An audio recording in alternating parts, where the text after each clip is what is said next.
Now, let's dive into today's story. Chapter 1. The Foundation of Contempt. Trevor Holbrook had learned early in life that respect wasn't given, it was taken. Growing up in foster care after his parents died in a car accident when he was 12, he developed an iron will masked by quiet observation. While other kids acted out, Trevor studied. While they fought, he planned. By 18, he'd earned a full scholarship to Stanford, not through athletics or charm, but through pure, relentless intelligence. That's where he met Brooke Whitmore, the golden daughter of real estate mogul Richard Whitmore. She was everything Trevor wasn't: privileged, connected, effortlessly beautiful. Her world was country clubs and charity galas. His was night shifts at the campus library and ramen dinners. Yet somehow, she'd been drawn to his intensity, his drive. Or so he'd thought. "You're different from the others," she'd whispered during their first kiss under the Stanford oak trees. "You're real." Trevor had believed her. Even when her father, Richard, made his disapproval clear with cold handshakes and cutting remarks about scholarship cases. Even when her brother Tyler would smirk and ask if Trevor needed money for dinner when they went out. Trevor had endured it all because he loved Brooke, and more importantly, because he had plans.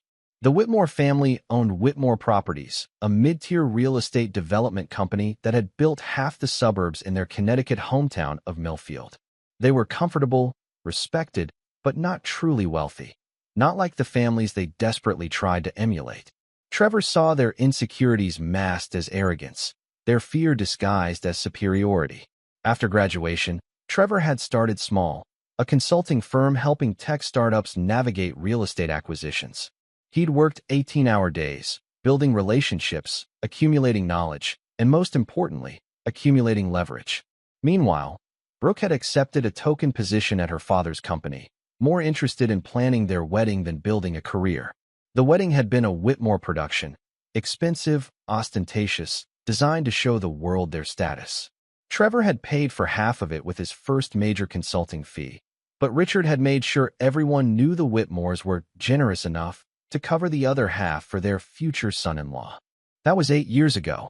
Since then, Trevor had quietly built an empire while the Whitmores remained stagnant. His consulting firm had evolved into Holbrook Acquisitions, a private investment company that specialized in distressed assets and corporate restructuring. He'd made strategic investments, cultivated relationships with powerful people, and most importantly, he'd learned every secret, every weakness, every pressure point of anyone who'd ever looked down on him. The irony wasn't lost on him that while the Whitmores still saw him as the poor scholarship kid Brooke had married out of pity, he now controlled assets worth more than their entire family legacy. He'd structured everything through shell companies and offshore holdings, maintaining the appearance of modest success while building real power. Brooke had grown distant over the years, spending more time at her parents' house than their own. She'd stopped asking about his work, stopped pretending to be interested in his life. Trevor had noticed the changes, the secret phone calls, the unexplained absences, the way she'd started working late at the family company with Chase Summers, the new development manager her father had hired. Chase was everything the Whitmores valued: old money family, Princeton education, the kind of easy charm that opened doors. He was also weak, entitled, and completely unaware that Trevor had been monitoring his every move for months. The affair had been predictable, almost boring in its obviousness. Trevor could have confronted them then, could have ended it quickly. But he'd learned patience in foster care, and patience was a weapon they'd never expect him to wield. Instead, he'd waited, watched, and planned. Every humiliation, every condescending comment, every moment they'd made him feel small, he'd cataloged it all. Tonight, as he drove home early from the Phoenix conference, Trevor allowed himself a cold smile. The pieces were finally in place. The conference had been the perfect alibi, the final detail in a plan 2 years in the making. His phone buzzed with updates from his associates, confirming that everything was proceeding as scheduled. Tomorrow, the Whitmores would learn what it meant to underestimate Trevor Holbrook. Tonight, they'd have their last laugh at his expense. He pulled into his driveway and saw the cars: Richard's Mercedes, Tyler's BMW, Chase's Porsche. Through the windows, he could see Brooke laughing, wine glass in hand, surrounded by her family and their golden boy. They thought they were celebrating. Trevor straightened his tie and walked toward the house.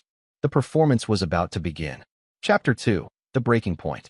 The front door was unlocked, a small detail that spoke volumes about how little the Whitmores respected his home, or him. Trevor stepped inside to the sound of laughter from the living room. Wine glasses clinking, his wife's voice carrying over the others with an edge of hysteria he'd learned to recognize. And then he said he'd be back by Sunday, as if anyone cared. Brooke was saying, her words slightly slurred. Sometimes I think he forgets this isn't his parents' house. Oh wait, he never had one. The laughter that followed was sharp, cruel. Trevor set his briefcase down quietly and loosened his tie. Through the archway, he could see them arranged like a tableau of privilege. Brooke curled on the couch next to Chase, her father Richard in his usual commanding position by the fireplace. Tyler sprawled in Trevor's favorite chair with characteristic arrogance. Trevor. Brooke's voice called out, surprised but not pleased. You're back early. He stepped into the living room, taking in the scene with practiced calm.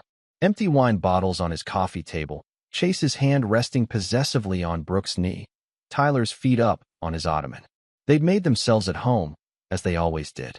Flight got in ahead of schedule, Trevor said evenly. Don't let me interrupt. Richard barely glanced up from his whiskey. How was your little conference? Meet any other consultants? The emphasis on consultants was deliberate, designed to diminish. Tyler snickered from the chair. Did you at least get some good networking in? Maybe hand out some business cards. Trevor nodded toward the bar cart in the corner. Mind if I get a drink? It's been a long day. Brooke exchanged a look with Chase that didn't escape Trevor's notice. Actually, we're having a private family discussion. Important business stuff. You probably wouldn't understand. The dismissal hung in the air like smoke. Trevor had endured 8 years of these moments. The subtle and not-so-subtle reminders that he would never truly belong. Never be anything more than the charity case they'd allowed into their circle. Of course, Trevor said quietly. I'll just... Actually, Richard interrupted, his voice carrying the authority of a man used to being obeyed. Since you're here, there's something we should discuss. He gestured to an empty chair across from the group, clearly positioning Trevor as an outsider facing judgment. Trevor remained standing. I'm listening. Richard smiled, but there was no warmth in it. Brooke has been doing exceptional work at the company, really stepping up, taking on more responsibility. Chase here has been instrumental in helping her develop her potential. Chase's hand squeezed Brooke's knee, a gesture so proprietary it made Trevor's jaw tighten almost imperceptibly. She's a natural, Chase said, his voice smooth with false sincerity. Born for this business. The thing is, Tyler chimed in, leaning forward with obvious enjoyment. Family businesses are complicated. They require understanding, loyalty, the right kind of breeding. Brooke giggled, the sound high and sharp. Tyler, you're terrible. But she wasn't protesting, Trevor noted. She was enjoying it. Richard set down his whiskey with deliberate precision. What Tyler's trying to say, though perhaps not diplomatically, is that Whitmore Properties is entering a new phase. We're considering restructuring. The word hung between them, loaded with meaning. Trevor kept his expression neutral, but inside, something cold and final clicked into place. Restructuring how? He asked. Well, Richard continued. Brooke will be taking on a more significant role, Vice President of Development. It's a big responsibility, one that requires the right kind of support. Chase straightened, his smile widening. I'll be there to help her every step of the way. We work very well together. The innuendo was barely concealed. Brooke blushed and looked down, but not with shame, with pleasure. Tyler couldn't contain himself anymore. What Dad's trying to say is that some people are natural leaders, and others are, well, followers. There's no shame in knowing your place. Tyler, Richard said, but his tone held more amusement than disapproval. Trevor walked slowly to the bar cart, his movements measured and deliberate. He poured himself 3 fingers of whiskey, his whiskey, from his bar, in his house. The irony wasn't lost on him. You know, Brooke said, her voice taking on a cruel edge Trevor had never heard before. Sometimes I think about that night we met. You were so earnest, so grateful for everything. I felt sorry for you. She looked around the room, gathering her audience. I mean, here was this poor scholarship kid who'd never been to a real restaurant, never owned a decent suit. He was like a lost puppy. The room was silent except for the crackling fire. Trevor took a sip of his whiskey and waited. I thought I could help him. Brooke continued, emboldened by the attention. You know, show him how things worked in the real world. But some people, she shrugged elegantly. Some people just never learn to swim in deeper waters. Richard raised his glass. To charity cases, he said with a smirk. We told you he'd amount to nothing, didn't we, sweetheart? Tyler leaned forward, his voice dropping to a stage whisper meant to be heard. The divorce is finalized next week. Just walk away now. Save yourself the embarrassment. The silence that followed was deafening. Trevor could feel their eyes on him, waiting for his reaction, expecting him to break, to rage, to give them the satisfaction of seeing him crumble. Instead, he finished his whiskey in one smooth motion and set the glass down gently. I understand, he said quietly. The simplicity of his response seemed to deflate them slightly. They'd been expecting fireworks, tears, perhaps begging. His calm acceptance was somehow more unsettling than anger would have been. Trevor straightened his jacket and looked around the room one last time, memorizing their faces, the smug satisfaction, the cruel pleasure, the complete certainty that they had won. Well, he said finally, I should let you get back to your celebration. He walked toward the stairs, each step measured and purposeful. Behind him, he heard Tyler mutter something about knowing when you're beaten, followed by more laughter. At the top of the stairs, Trevor paused and pulled out his phone. 3 text messages, all sent within the last hour while he'd been enduring their performance downstairs. The first was from his lawyer. Divorce papers filed. Everything as discussed. The second was from his financial advisor. Transfers complete. Accounts closed. New structure active. The third was from his business partner in Hong Kong. Acquisition finalized. You now control 73% of target company. Trevor allowed himself one small smile as he typed a response. Execute phase 2. Tomorrow morning, 9 a.m. sharp. He pocketed the phone and walked to his study, where he began packing the few personal items that mattered to him. From downstairs, the laughter continued, oblivious to the storm that was about to break over their heads. They thought they'd destroyed him. Tomorrow, they'd learn the difference between breaking a man and underestimating one. Chapter 3, The Revelation. Trevor slept better that night than he had in months. While the Whitmore's celebration continued downstairs until nearly 2 a.m., he'd completed his preparations with methodical precision. By dawn, he was dressed in his best suit, not the modest off-the-rack clothing they expected from him, but a hand-tailored Savile Row original that cost more than Tyler's monthly salary. He descended the stairs at exactly 7:30 a.m. to find the house in shambles. Empty bottles, overturned cushions, and the lingering smell of expensive wine and cheaper decisions. Brooke was passed out on the couch, still in yesterday's clothes, with Chase's arm draped possessively across her waist. Trevor walked to the kitchen and made himself coffee, the domestic normalcy of the action at odds with what was about to unfold. As he sipped his drink, he heard movement from the living room, the guilty stirring of people caught in compromising positions. Trevor. Brooke's voice was thick with sleep and alcohol. What time is it? 7:45, he replied without turning around. The sound of frantic whispering followed.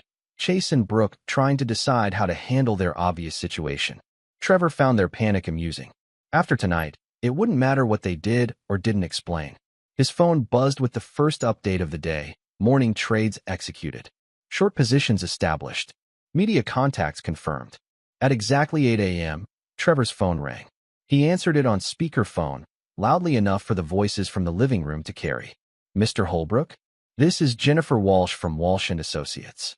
The contracts are ready for your signature. The board meeting is confirmed for 9 a.m. Excellent, Trevor replied. And the press release? Drafted and ready to go out immediately following the announcement. Should I confirm the helicopter pickup? Please do. I'll be ready. Trevor ended the call and poured himself another cup of coffee. From the living room came the sound of Chase leaving through the back door and Brooke attempting to make herself presentable. These small deceptions no longer mattered. At 8:45 a.m., Brooke appeared in the kitchen, her hair hastily arranged, her makeup smudged but serviceable. She was clearly preparing for damage control. Trevor, about last night. Don't worry about it, he said, checking his watch. You were celebrating. I understand. His continued calm seemed to unnerve her more than anger would have. I had too much wine. We all did. Sometimes we say things. Sometimes we reveal who we really are. Trevor corrected gently. But like I said, I understand. Before Brooke could respond, the sound of a helicopter approaching made them both look toward the window. Trevor finished his coffee and set the cup in the sink with deliberate care. "What's that?" Brooke asked, her voice rising with confusion. "My ride to work," Trevor replied, straightening his tie. The helicopter, a sleek corporate model with Holbrook Acquisitions emblazoned on the side, settled onto their front lawn with professional precision. The pilot remained at the controls as a man in an expensive suit stepped out and approached the house. Trevor's phone rang again. This time, it was Richard Whitmore. "Trevor? What the hell is going on? There's a helicopter on your lawn, and I just got a call from our bank about some kind of emergency board meeting at Whitmore Properties. You should probably head to the office," Trevor said calmly. "I'll see you there." He ended the call and walked toward the front door, where the man from the helicopter was waiting with a briefcase. "Good morning, Mr. Holbrook," the man said. "I'm David Chun, your attorney. Everything is ready." Brooke followed them outside, her confusion evident. "Trevor, what's happening? Who are these people?" Trevor paused at the helicopter door and turned to face his wife, soon-to-be ex-wife, one last time. The morning sun caught the expensive fabric of his suit, the gold of his watch, details she'd never noticed because she'd never truly looked at him. "I'm going to work," he said simply. "My real work." As the helicopter lifted off, Trevor could see Brooke standing on their lawn, her hand shading her eyes as she watched him disappear into the sky. From this height, she looked very small. The flight to Whitmore Properties took 12 minutes. During that time, Trevor's phone exploded with calls and messages, exactly as he'd anticipated. Richard, Tyler, Chase, and finally Brooke, all trying to reach him, all beginning to understand that something fundamental had shifted. The helicopter set down in the parking lot of Whitmore Properties with theatrical precision. Through the conference room windows on the second floor, Trevor could see the emergency board meeting in session. Richard at the head of the table, Tyler and Chase flanking him, the other board members looking confused and concerned. Trevor's attorney handed him the briefcase as they approached the building. "The documentation is complete. Legal has confirmed everything is in order. The media is standing by. And the others? Your partners from the Singapore acquisition are already inside. Mrs. Patterson from the pension fund is on video conference from London. Mr. Rodriguez from the Development Consortium is participating remotely from Mexico City." Trevor nodded. Perfect. The building's lobby was familiar territory. He'd visited often enough over the years, usually trailing behind Brooke for family events or company celebrations. The security guard, Mike, had always been polite but distant, the way service employees treated the family's lesser connections. Today, Mike's eyes widened as Trevor approached with his legal team and the building's actual owner, a detail that would become clear momentarily. "Morning, Mike," Trevor said pleasantly. "Conference room B, isn't it?" Yes, sir, Mr. Holbrook." Should I announce you?" Trevor smiled, the expression containing no warmth whatsoever. "That won't be necessary. They're expecting me." The conference room doors opened with a burst of cold morning air as Trevor's helicopter pilot kept the rotors spinning outside, a reminder that this was not a social call. The board meeting fell silent as Trevor entered, followed by his legal team and two men in expensive suits that none of the Whitmores recognized. Richard Whitmore's face had gone pale. "Trevor? What's the meaning of this?" "This is a private board meeting." "Actually," Trevor said, setting his briefcase on the table with deliberate precision. "This is my board meeting now." The silence that followed was profound. Tyler was the first to break it, his voice stammering with confusion. "What are you talking about?" "This is Whitmore Properties. This is our company." Trevor's attorney opened the briefcase and began distributing documents around the table.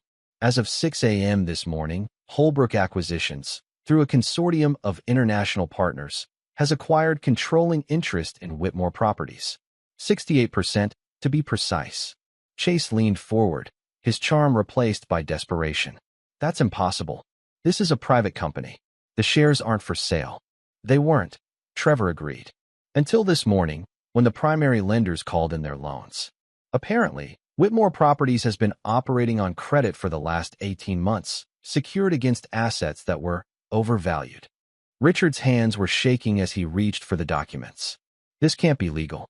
You can't just purchase distressed debt at market rates." Foreclose on properties when loans default. Acquire assets through legitimate bankruptcy proceedings. Trevor's voice remained perfectly calm. Actually, I can. I have been. For the last 2 years. The revelation hit the room like a physical blow. Brooke, who had arrived minutes earlier and was standing in the doorway, gripped the frame for support. Every loan extension you received, Trevor continued. Every credit line that kept you afloat when the development deals fell through. Every mysterious investor who bought your commercial properties at above-market rates. That was me. Tyler's face had gone from pale to green. You've been buying our debt. Controlling it, Trevor corrected, waiting for the right moment to call it in, which was this morning at exactly 6 a.m., when your payment to Meridian Capital, my holding company, officially went into default. Richard's voice was barely a whisper. Why? Trevor walked to the window overlooking the parking lot, where his helicopter waited like a mechanical vulture. When he turned back to face the room, his expression was colder than any of them had ever seen. Because yesterday, you called me a charity case. You mocked my background, dismissed my worth, and celebrated what you thought was my humiliation. His voice never rose above conversational level, but it carried the weight of absolute authority. Because for 8 years, you've treated me like I was beneath you, unworthy of basic respect, lucky to be included in your world. Brooke stepped into the room, her face streaked with tears. Trevor, please. We were drunk. We didn't mean. You meant every word. Trevor cut her off. And now you'll live with the consequences. He gestured to one of his associates, who stepped forward with additional paperwork. Effective immediately, there will be a restructuring of all operations. Mr. Whitmore, your employment is terminated. No severance, no pension, no benefits. Tyler, Chase, same terms. You can't do this, Tyler protested, his voice cracking. This company is our life. It's all we have. Trevor's smile was arctic. You should have thought of that before you decided I'd amount to nothing. Richard tried one last desperate gambit. The family name is on this company. You can't just erase 30 years of. Watch me. Trevor's attorney handed him a final document, which he signed with a flourish before sliding it across the table. As of this moment, Whitmore Properties ceases to exist. Welcome to Holbrook Development Group. The silence in the room was deafening. Outside, the helicopter's rotors continued their steady rhythm, a mechanical heartbeat counting down the seconds of the Whitmore's former life. Trevor gathered his papers and headed toward the door. As he reached the threshold, he paused and looked back at the devastated faces around the table. Oh, and Brooke? He said, his voice carrying the casual tone of an afterthought. Check your bank accounts. The joint accounts were closed this morning. The house was mortgaged to Meridian Capital, my company, 6 months ago when you needed cash for your mother's medical bills. I called in that loan as well. He stepped into the hallway, then turned back one final time. The divorce papers should be arriving any moment. You'll find the terms generous. You get to keep your dignity. Everything else is mine.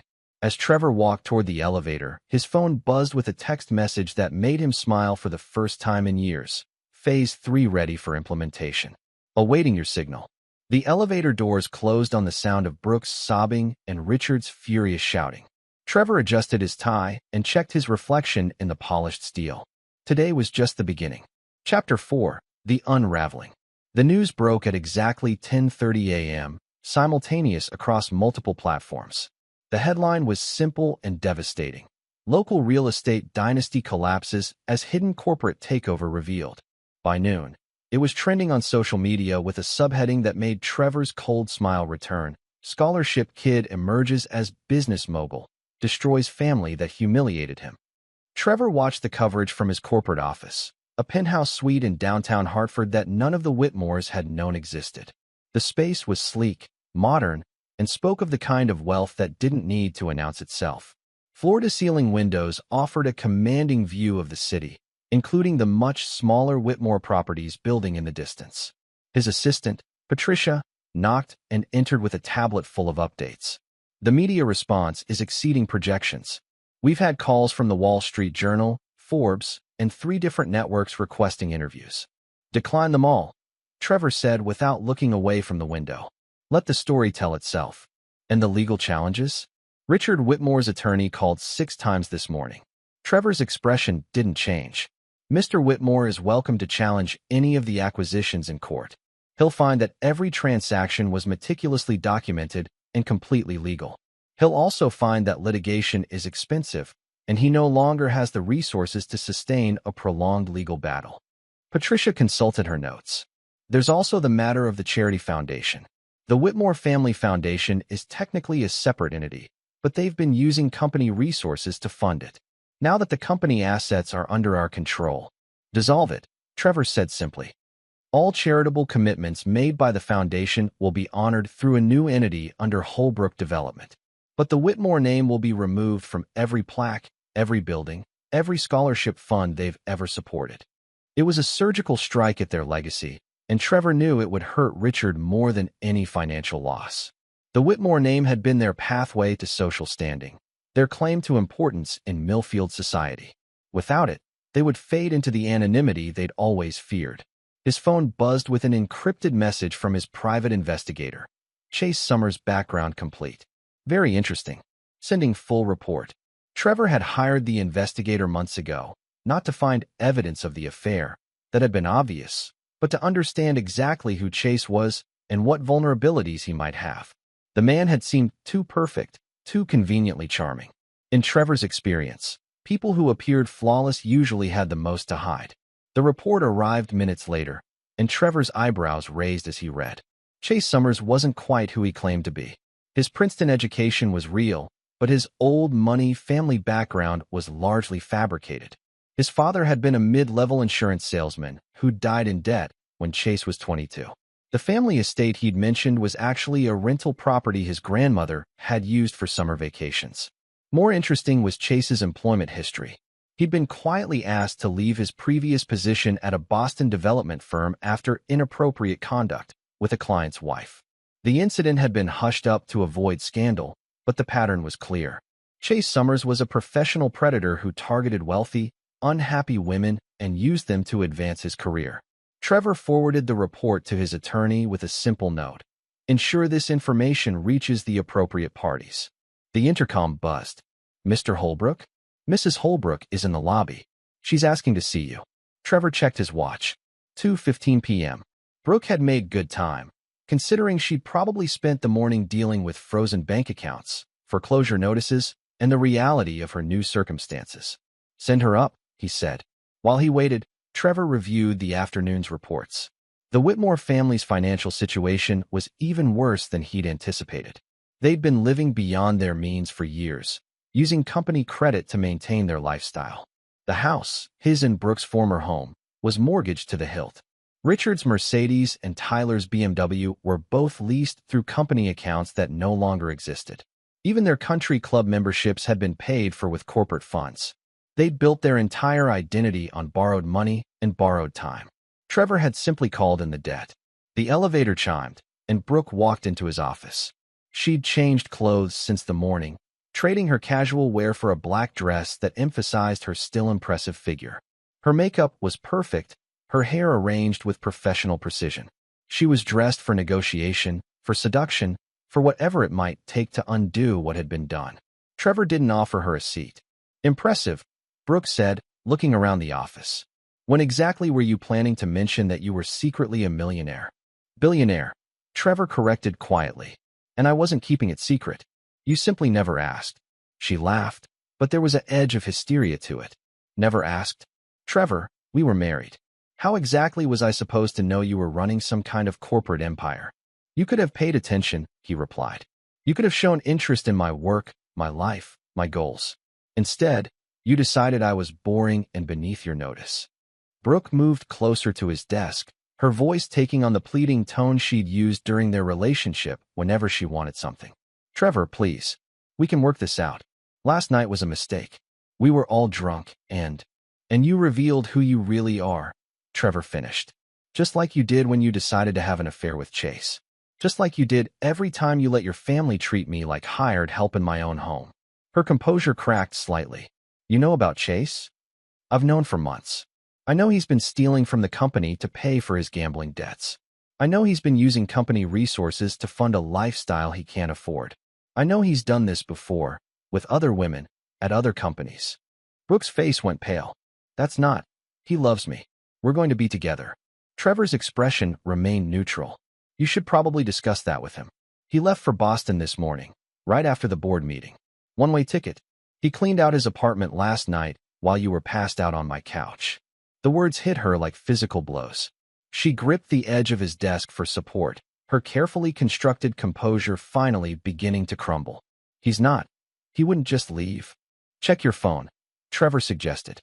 I imagine you'll find he's blocked your number. With shaking hands, Brooke pulled out her phone and dialed. Trevor could hear the automated message from across the desk. The number you have dialed is no longer in service. She tried texting, her fingers moving frantically across the screen. Then she tried calling again. The same message. She looked up at Trevor with genuine panic in her eyes. You did something to him. You threatened him, or... I did nothing, Trevor said truthfully. Chase Summers is a coward and a user. When the situation became complicated, he ran. Just like he ran from Boston when his last scheme fell apart. Brooke sank into the chair across from his desk without being invited.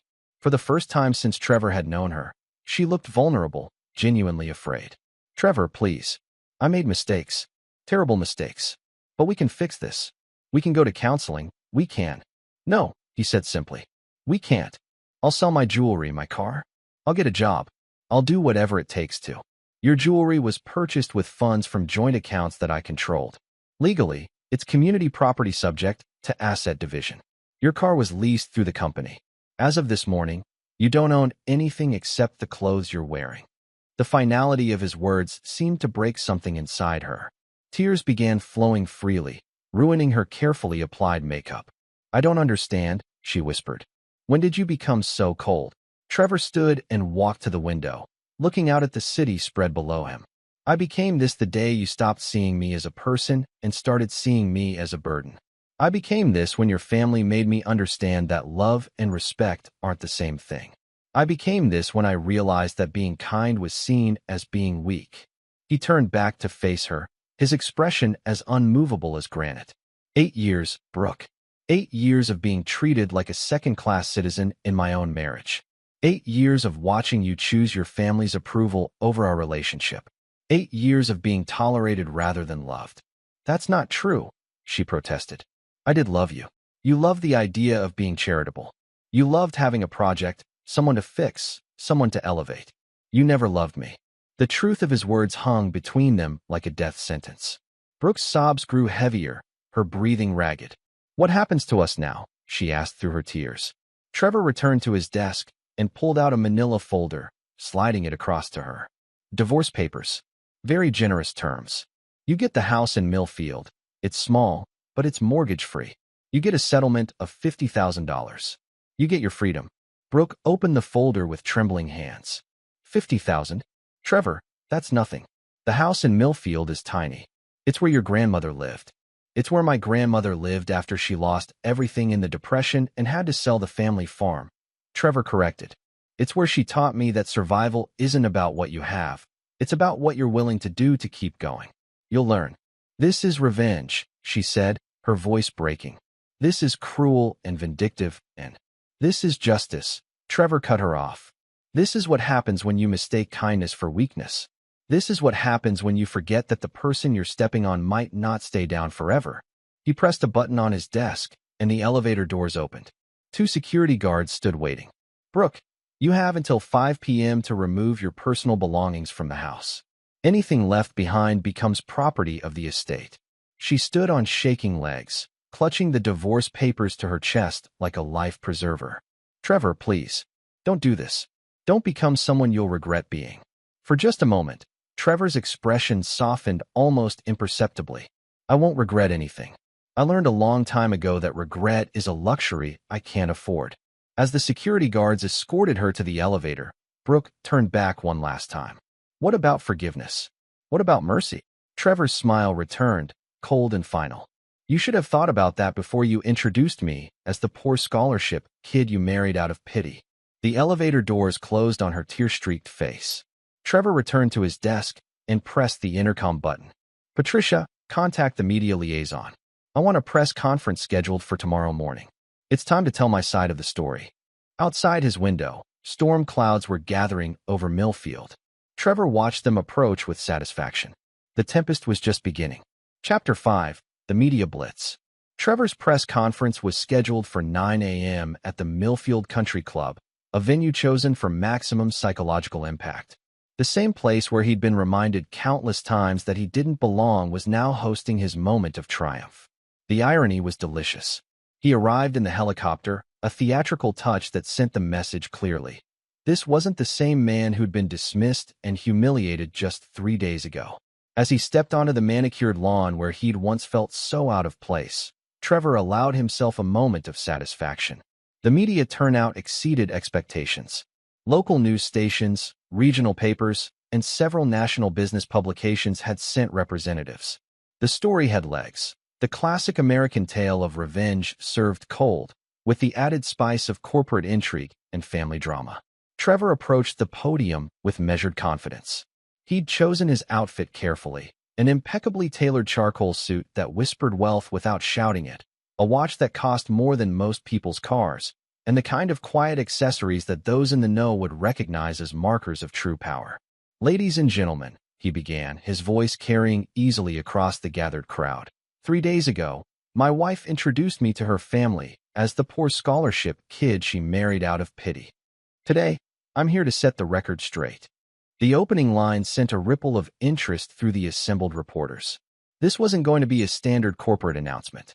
My name is Trevor Holbrook, and for the past 8 years, I've allowed my in-laws to believe I was exactly what they thought I was, a charity case, lucky to be included in their world, grateful for whatever scraps of respect they chose to throw my way. He paused, letting the weight of his words settle. I want to be clear about something from the start. Everything that happened to the Whitmore family in the past 72 hours was completely legal. Every acquisition, every debt purchase, every foreclosure was conducted through proper channels with full documentation. What I did wasn't illegal, it was just thorough. A reporter from the Hartford Courant raised her hand. "Mr. Holbrook, critics are calling this an elaborate revenge scheme. How do you respond to that?" Trevor's smile was measured, professional. "I'd call it market correction. The Whitmore family spent years operating beyond their means, using company resources for personal expenses and making business decisions based on ego rather than economics. When their creditors, myself included, called in their debts, they couldn't pay. That's not revenge, that's capitalism." "But surely," pressed the reporter, "the timing is suspicious." "Why now?" "Because now was when their debt came due," Trevor replied smoothly. "The terms were set 2 years ago when they first approached my investment company for emergency funding. They needed cash, I provided it. They defaulted, I exercised my options." A business journalist from Forbes leaned forward. "Can you tell us about the scope of your holdings?" Whitmore Properties seems to have been a small part of a much larger portfolio. Trevor nodded approvingly. This was the question he'd been waiting for. Holbrook Acquisitions has assets under management totaling approximately $2.8 billion. We specialize in distressed properties, corporate restructuring, and strategic investment in undervalued markets. The Whitmore acquisition represents less than 3% of our total portfolio. The numbers sent a shock through the crowd. Several reporters immediately began furiously texting their editors. This was bigger than anyone had initially understood. "How long have you been building this empire?" asked a reporter from the Wall Street Journal. "Since the day after my wedding," Trevor replied, and for the first time, his professional mask slipped slightly, revealing the steel beneath. "I learned early that respect isn't given freely. It has to be earned, and sometimes it has to be taken." His phone, set on silent, lit up with an incoming call from an unknown number. Trevor glanced at it and smiled slightly before declining the call. No doubt it was Richard or Tyler, desperately trying to reach him through intermediaries. "Let them wait." "Mr. Holbrook," called out a reporter from the local NBC affiliate. "What's your response to allegations that you've been deliberately targeting the Whitmore family for years?" "I targeted undervalued assets and over-leveraged companies," Trevor corrected. "If the Whitmore family happened to own those assets, that's a coincidence. Business isn't personal, it's strategic." But even as he said the words, Trevor knew they weren't entirely true. This had always been personal. Every acquisition, every debt purchase, every strategic move had been designed with this moment in mind. The moment when the people who'd looked down on him would finally understand exactly who they'd been dealing with. A young reporter from the Millfield Gazette raised her hand. Sir, there are rumors that you've been investigating other prominent families in the area. Can you comment on that? Trevor's expression didn't change, but internally he approved of the question. His investigation into the Summers family, Chase's supposed connections, had yielded interesting results, as had his examination of several other old-money families in the area. I investigate all potential business partners and competitors, he said carefully. Due diligence is standard practice in any significant transaction. The implications hung in the air like a storm cloud. If Trevor had been this thorough with the Whitmores, what might he have discovered about other families? What other skeletons might be hiding in other closets? His assistant Patricia appeared at the edge of the crowd and caught his eye, tapping her watch. Trevor nodded slightly. I'll take one more question, he announced. The same reporter from the Hartford Courant spoke up again. Mr. Holbrook, do you have any regrets about the way this has unfolded? Any sympathy for your former wife and in-laws? Trevor was quiet for a long moment, and when he spoke, his voice carried a coldness that made several people in the crowd shift uncomfortably. I spent 8 years listening to them mock my background, dismiss my potential, and treat me like an unwelcome guest at my own dinner table. I spent 8 years watching my wife choose their approval over our marriage. I spent 8 years being told I should be grateful for their tolerance. He stepped closer to the microphone, his voice dropping to a level that forced everyone to lean in to hear him. Regret is a luxury I can't afford. Sympathy is a weakness they taught me I couldn't indulge. They wanted to know what I'd amount to. Trevor's smile returned, sharp as a blade. Now they know. As he walked away from the podium toward his waiting helicopter, reporters shouted follow-up questions that he ignored. The message had been delivered clearly and completely. Trevor Holbrook was no longer the poor scholarship kid they'd dismissed. He was something far more dangerous, a patient predator who'd spent years positioning his pieces, waiting for the perfect moment to strike. The helicopter lifted off as his phone began buzzing with calls from investors, business partners, and media outlets wanting to know more about this previously unknown billionaire who'd emerged from the shadows. Trevor let them all go to voicemail. He had more important things to do. Phase 4 was about to begin, and that would require his full attention. The Whitmores had been just the opening move. The real game was yet to come. Chapter 6, Collateral Damage. The morning after the press conference, Trevor was in his office reviewing acquisition reports when Patricia buzzed him with an unexpected update. Sir, there's been a development with the Whitmore situation.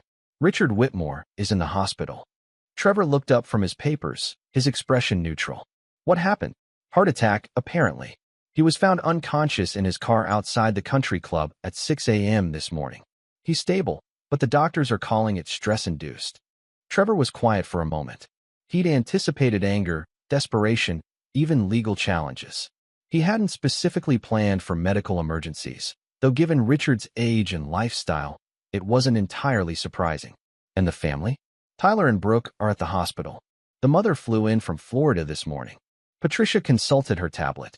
There's also been some unusual activity around town. Explain. 3 more families have contacted their accountants about reviewing their finances.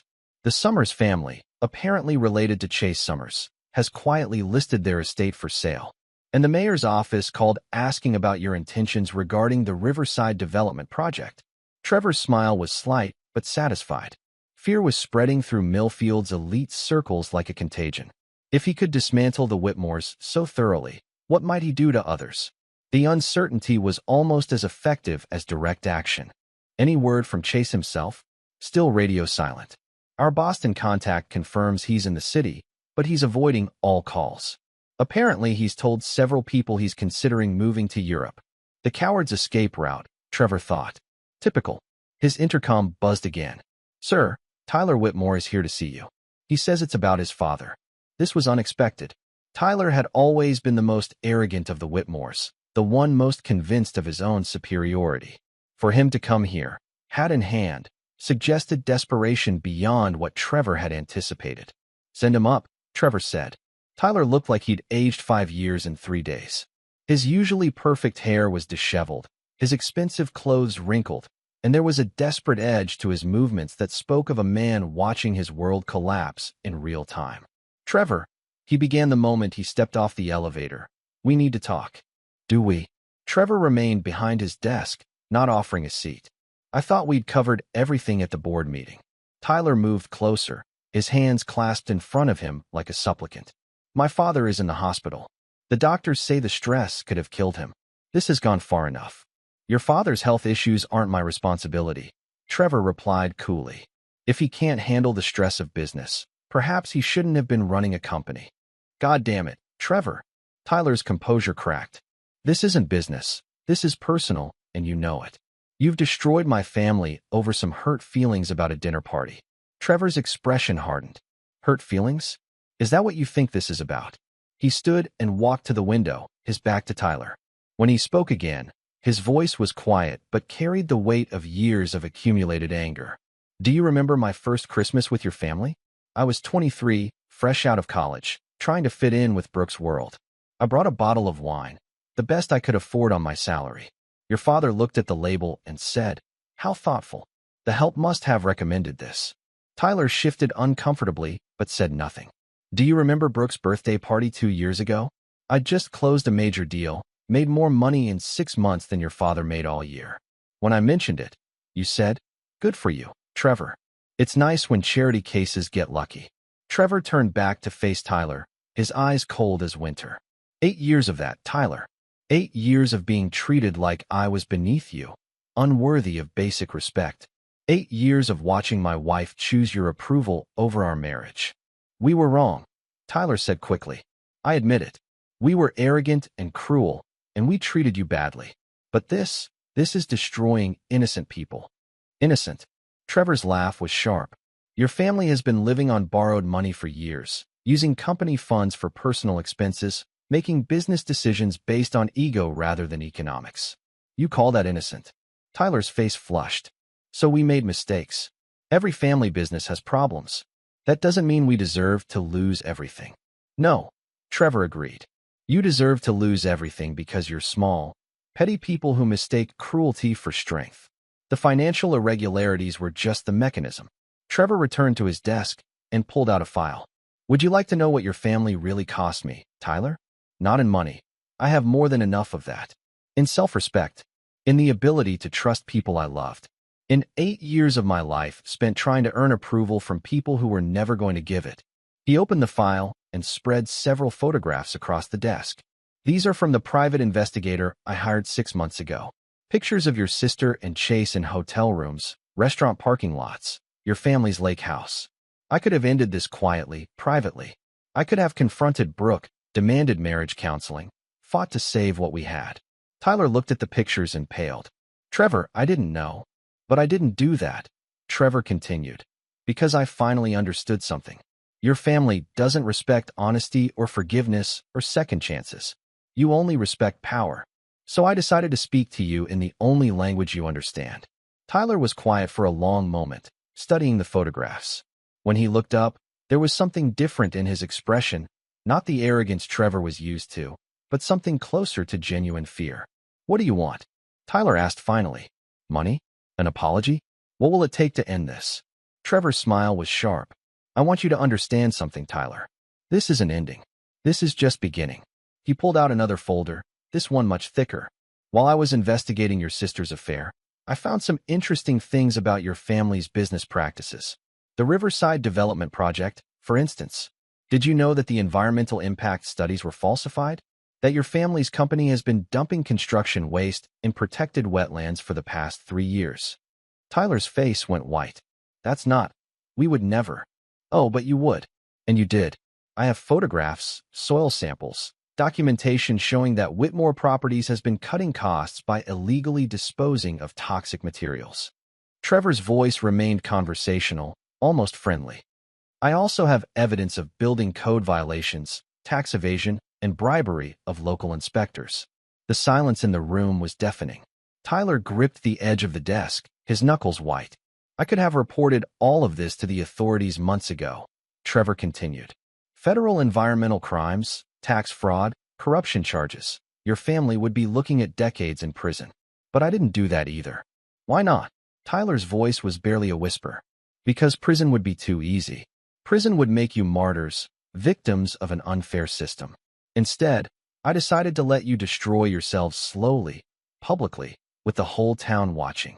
Trevor stood and walked around the desk, stopping just inches from Tyler. When he spoke, his voice was soft but carried the weight of absolute certainty. Your father will recover from his heart attack, Tyler. And when he does, he'll watch as everything he built crumbles piece by piece.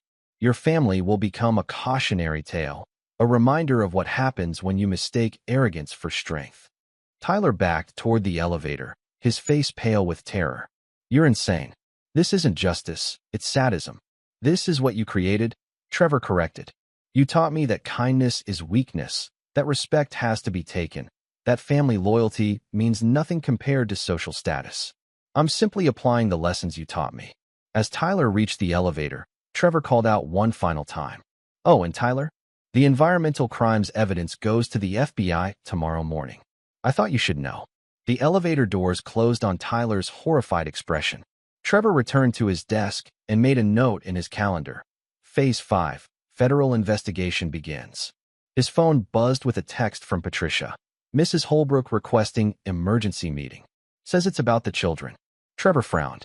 He and Brooke had never had children. The message made no sense unless. His private line rang. Trevor answered it cautiously. Yes. Trevor. It was Brooke's voice, but she sounded different. Desperate. We need to talk. There's something I never told you. Something about Chase. Trevor's expression didn't change, but internally, he felt a cold satisfaction. The final pieces were falling into place. I'm listening, he said. Chapter 7, The Final Truth. Brooke arrived at Trevor's office an hour later, but she wasn't alone. A young boy, perhaps 6 years old, held her hand tightly as they stepped off the elevator. The child had Chase's distinctive jawline and Brooke's green eyes, a combination that told Trevor everything he needed to know before Brooke said a word. Trevor studied the boy with clinical detachment. The timeline made sense now. The mysterious business trips Brooke had taken 2 years ago, the sudden weight gain she'd attributed to stress, the extended stay with her sick aunt in California. It hadn't been an affair that started recently. It had been going on much longer than he'd realized. His name is Austin, Brooke said quietly, her voice barely above a whisper. Austin Summers.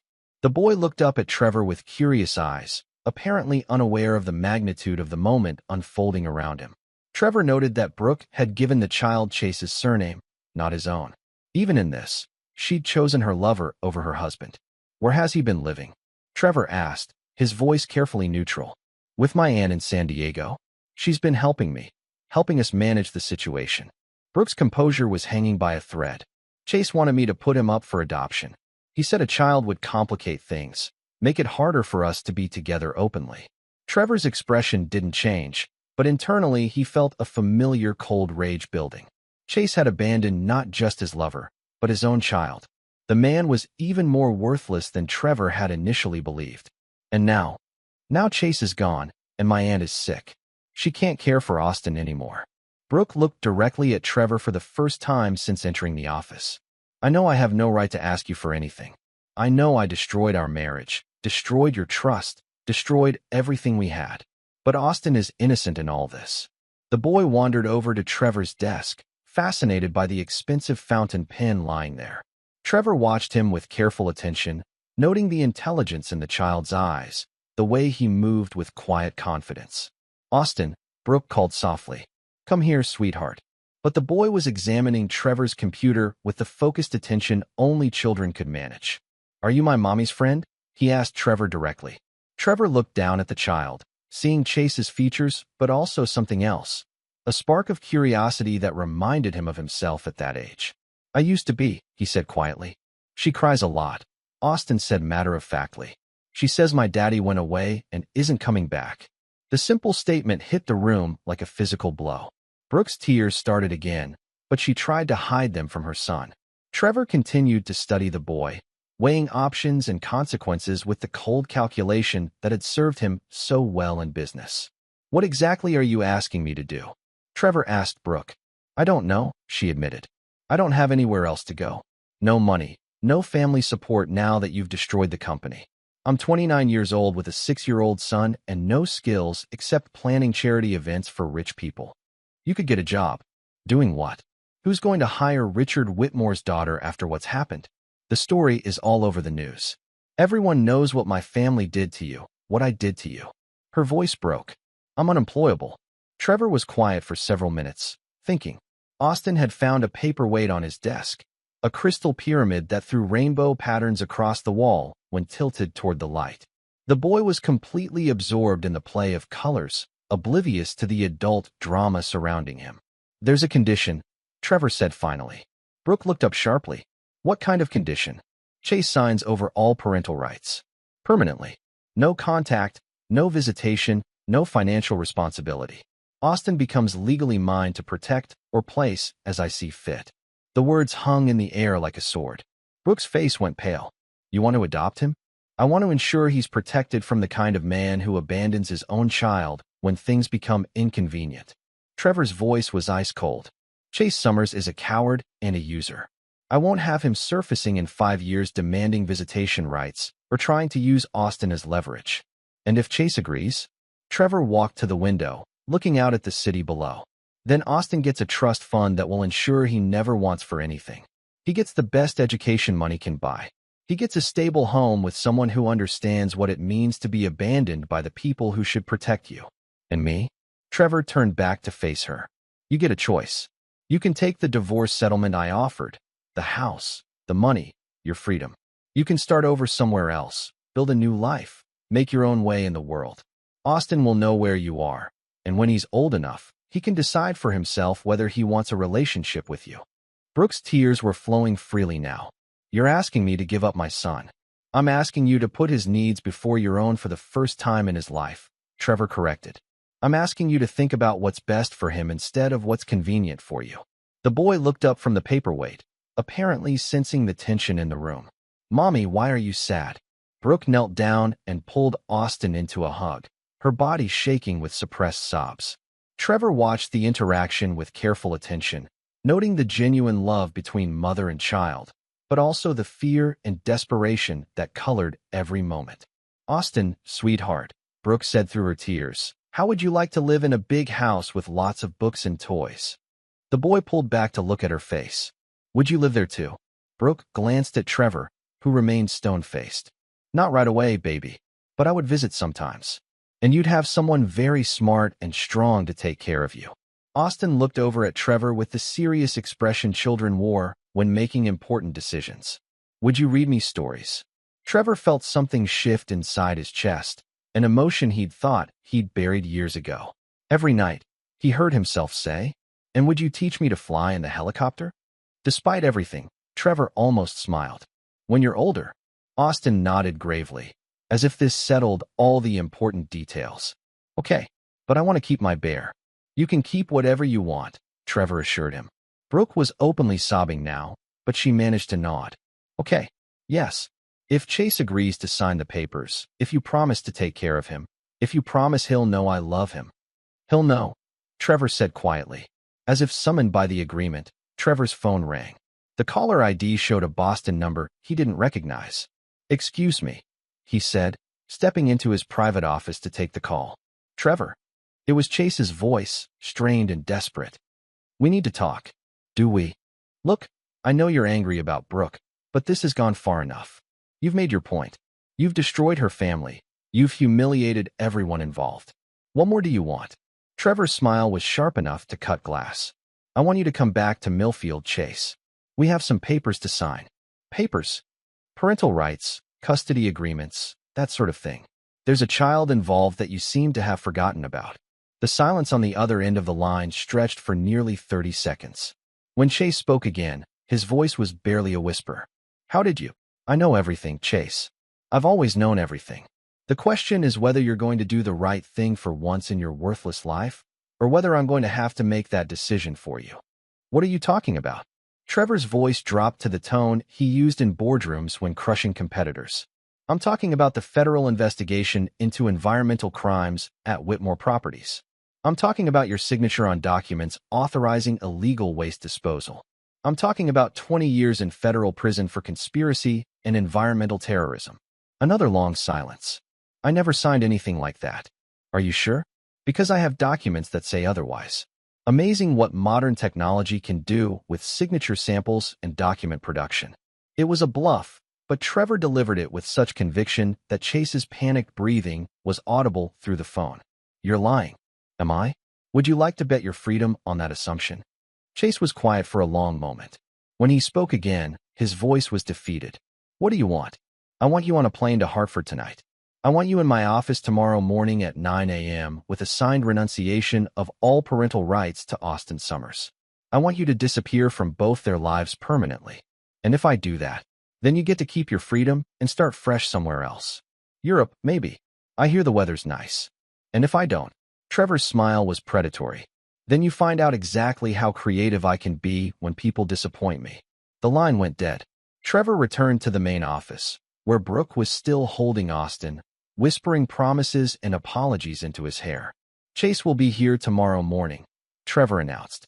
"After that, it will be over." Brooke nodded without looking up. "Thank you," she whispered. Trevor looked down at the woman who had been his wife, holding the child who would soon be his responsibility, and felt the final piece of his revenge clicking into place. Not through destruction this time, but through something harder: mercy with conditions, forgiveness with consequences. "Austin," he said quietly, "would you like to see your new home?" The boy looked up with bright eyes. "Can we go in the helicopter?" Trevor's smile this time was genuine. "Absolutely." Chapter 8: The Transaction. Chase arrived at Trevor's office the next morning looking like a man walking to his execution. His usual polished appearance was gone. Stubble shadowed his jaw.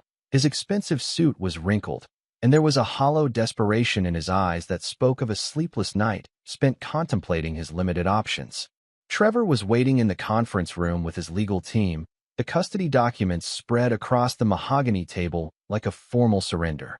Austin was not present. Trevor had arranged for him to spend the morning with Patricia, who had volunteered to show him the building's observation deck and explain how helicopters worked. "Sit down, Chase," Trevor said without looking up from the papers. "We have business to conclude." Chase remained standing, his hands clenched at his sides. "I want to know what kind of game you're playing here. This is insane. You can't just take someone's child." Trevor's attorney, David Chun, spoke without emotion. "Mr. Summers, the documents are straightforward. You're voluntarily relinquishing all parental rights to the minor child Austin Summers. In exchange, you'll be released from any financial obligations, and Mr. Holbrook will assume full legal and financial responsibility for the child's welfare." Voluntarily. Chase's laugh was bitter. "You call blackmail voluntary?" Trevor finally looked up, his expression calm and businesslike. "I prefer to think of it as a cost-benefit analysis. You sign the papers, you're free to start over wherever you choose. You don't sign them, and we find out whether a jury believes you knowingly participated in environmental crimes that could have poisoned half of Millfield's groundwater." Chase slumped into a chair, the fight going out of him. "You really are a vindictive bastard." "Yes," Trevor agreed pleasantly. "I learned from the best." The signing took less than 10 minutes. Chase's signature was shaky but legally binding, witnessed by David Chun and notarized by a court officer Trevor had brought in for the occasion. With each document signed, Chase seemed to shrink further into himself. "There's one more thing," Trevor said as Chase prepared to leave. "I want you to understand something about the choice you're making here." Chase paused at the door, not turning around. "Austin is 6 years old. For the rest of his life, he's going to wonder why his biological father abandoned him. He's going to ask questions about you, want to know what kind of man you were, whether you ever loved him." Trevor's voice was quiet but carried clearly across the room. "I could tell him that you were a coward who ran when things got difficult. I could tell him that you saw him as an inconvenience, a complication that threatened your comfortable life. I could make sure he knows exactly what kind of man his father really was." Chase turned around, his face pale. "Trevor, please." "Or," Trevor continued, "I could tell him that you loved him but couldn't provide the life he deserved. I could tell him that you made the difficult decision to let someone else raise him because you wanted what was best for him, not what was easiest for you." The two men stared at each other across the conference room. Chase's eyes were bright, with unshed tears. "Which story he hears depends entirely on how you conduct yourself from this moment forward," Trevor said. "Disappear, Chase. Build a new life somewhere else. Don't contact Brooke. Don't contact Austin. Don't ever try to insert yourself back into their lives. Do that, and Austin will grow up believing his father was a good man who made a hard choice." Chase nodded silently and walked toward the elevator. Just before the doors closed, he spoke one last time. "Take care of him," he said quietly. "Whatever you think of me, he's innocent." "I know," Trevor replied. "That's why I'm doing this." After Chase left, Trevor remained in the conference room reviewing the custody documents. David Chin gathered his papers and prepared to leave. "The adoptions should be finalized within 60 days, David said. "After that, Austin Holbrook will be legally your son in every sense." Trevor nodded. "And Brooks access?" "Limited to supervised visitation twice a month until Austin turns 18, at which point he can decide for himself whether to maintain contact. She has no legal claim to custody or any decision-making authority regarding his welfare." Trevor stood and walked to the window. In the distance, he could see Millfield Elementary School, where Austin would likely be enrolled in the fall. The boy would grow up in the same town where Trevor had been dismissed and humiliated, but he would grow up as a Holbrook, with resources, protection, and the kind of power that ensured respect. "There's something else," David said, consulting his notes. "The environmental investigation into Whitmore Properties has been accelerated. The FBI wants to interview you next week about your business relationship with the company." Trevor's smile was cold. "I'll be happy to cooperate fully. I'm sure they'll find my documentation quite thorough." That afternoon, Trevor picked up Austin from Patricia's office and drove him to see his new home. Not the modest house Trevor had grown up in, but a sprawling estate on Millfield's most prestigious street. The house had once belonged to the Morrison family, old Connecticut money that had looked down on the Whitmores the same way the Whitmores had looked down on Trevor.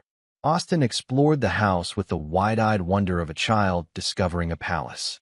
The library impressed him most, floor-to-ceiling bookshelves filled with leather-bound volumes, comfortable reading chairs positioned near tall windows, and a rolling ladder that he immediately wanted to climb.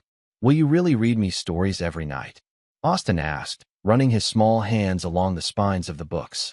"Every night," Trevor confirmed. "And when you're older, you can read them yourself." "What about my mommy? Will she read to me too?" Trevor knelt down to Austin's eye level. "Your mommy will visit sometimes, and when she does, I'm sure she'd love to read to you. But most of the time, it will be just you and me." Austin nodded gravely. "That's okay. You seem nice." The simple acceptance of a 6-year-old hit Trevor harder than any boardroom victory ever had. This child, innocent of the adult's failures and betrayals, was willing to trust him based on nothing more than a promise of bedtime stories and helicopter rides. That evening, Trevor fulfilled his first promise. Austin, dressed in new pajamas and clutching the teddy bear he'd brought from California, curled up next to Trevor on the massive bed in what would become the boys' room.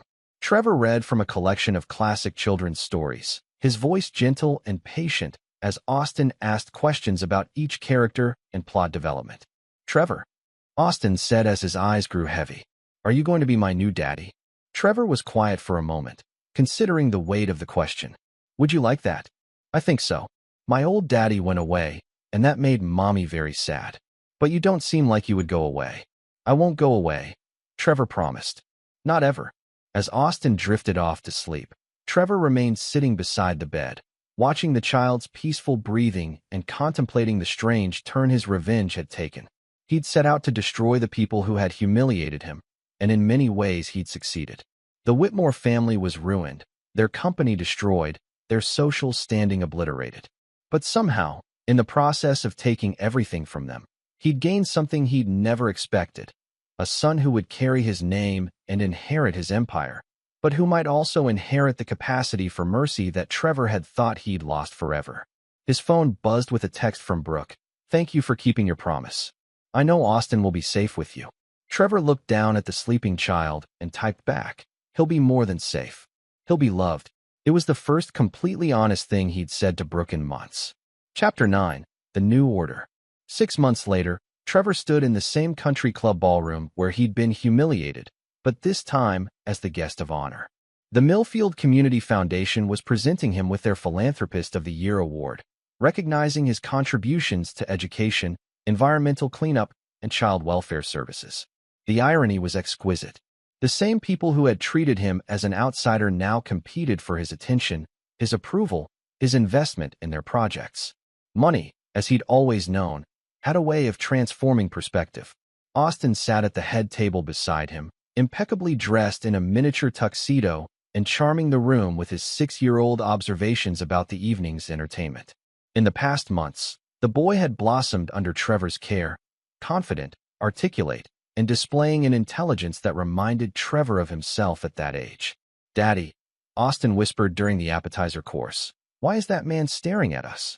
Trevor followed his son's gaze to a corner table where Richard Whitmore sat with his wife.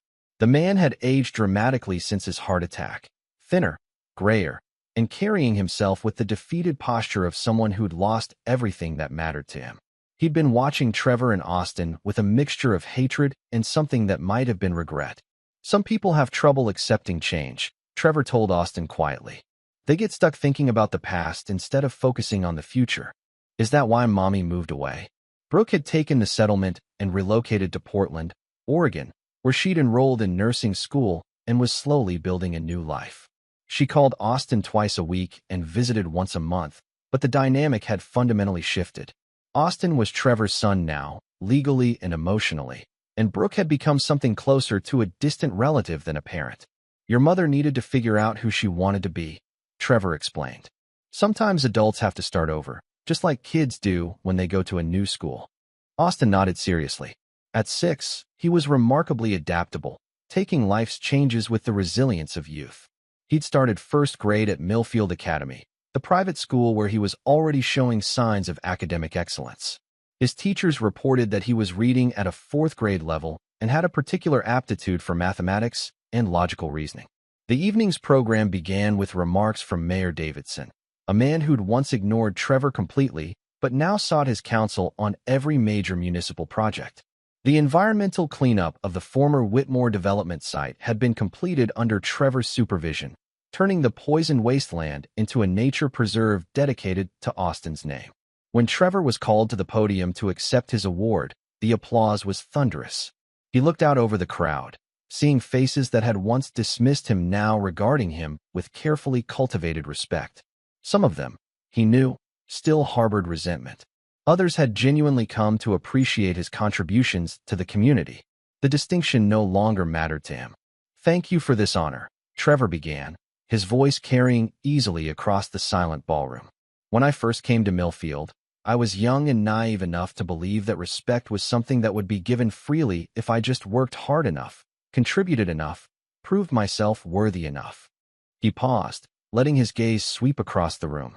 "I've learned since then that respect, like success, is something you take, not through cruelty or vindictiveness, but through excellence, through being so indispensable, so valuable, so thoroughly competent that ignoring you becomes impossible." In the audience, he could see Tyler Whitmore shifting uncomfortably. The man had found work as a mid-level manager at a construction company in Hartford, a significant step down from his former position, but steady employment nonetheless. Trevor had made certain Tyler's environmental crimes would never come to light as long as he remained quietly in his new role. "The projects we've completed together, the scholarship fund, the environmental restoration, the new community center, these aren't just investments in Millfield's future. They're investments in the idea that where you come from matters less than where you're going." Austin was watching him with rapt attention, absorbing every word with the seriousness of a child who understood that this moment was important, even if he couldn't grasp all the nuances. "I want to dedicate this award to my son, Austin, and to all the children who will grow up in this community. May they learn that true strength comes not from putting others down, but from lifting everyone up." As Trevor returned to his seat amid sustained applause, Austin reached over and took his hand. "Daddy, does this mean people like us now?" Trevor squeezed his son's small fingers and smiled. "It means people respect us now. Whether they like us or not is less important." After the ceremony, Trevor found himself approached by a steady stream of well-wishers and project proposals. The transformation was complete. He was no longer the outsider seeking acceptance, but the power broker whose approval others sought.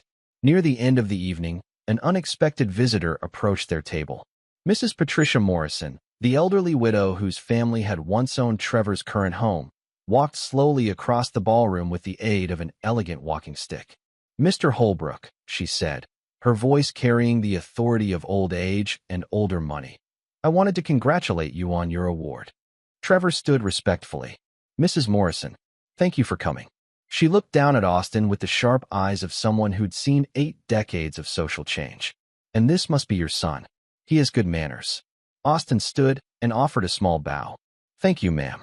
Daddy taught me that good manners open more doors than good looks. Mrs. Morrison's eyebrows rose in approval. Wise advice. Tell me, young man, what do you want to be when you grow up? Austin considered the question seriously. I want to build things that help people, like Daddy does. An admirable goal. She turned back to Trevor. You know, the Morrison family made many mistakes over the years.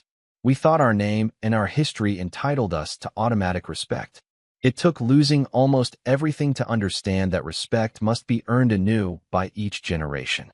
Trevor inclined his head slightly. Thank you for sharing that wisdom. Take care of our old house, she said. And take care of that boy. He's going to change this town someday, just like you did. As the evening wound down, Trevor and Austin walked out to the parking lot where their driver waited.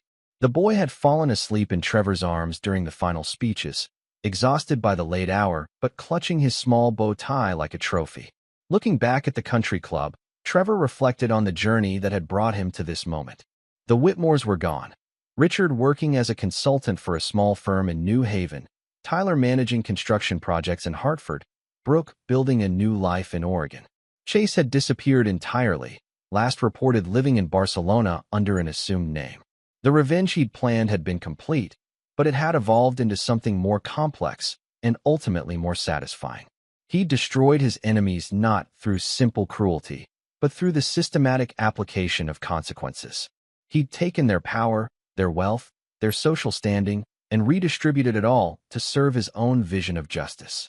More importantly, he'd gained a son, an innocent child who would grow up with all the advantages Trevor had been denied, but also with the values Trevor had learned through hardship. Austin would be strong without being cruel, powerful without being arrogant, successful without forgetting where success comes from.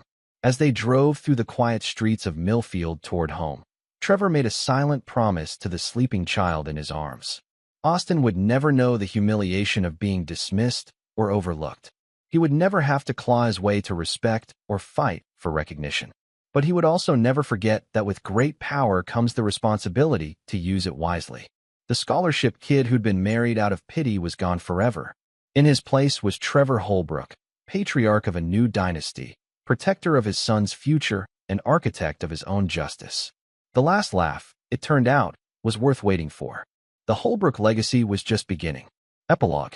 5 years later, Austin Holbrook, age 11, stood at the podium of Millfield Academy delivering his valedictorian speech to the 6th grade graduating class. In the audience, Trevor watched with quiet pride as his son spoke about the importance of kindness, the responsibility that comes with privilege, and the obligation to lift others up rather than tear them down.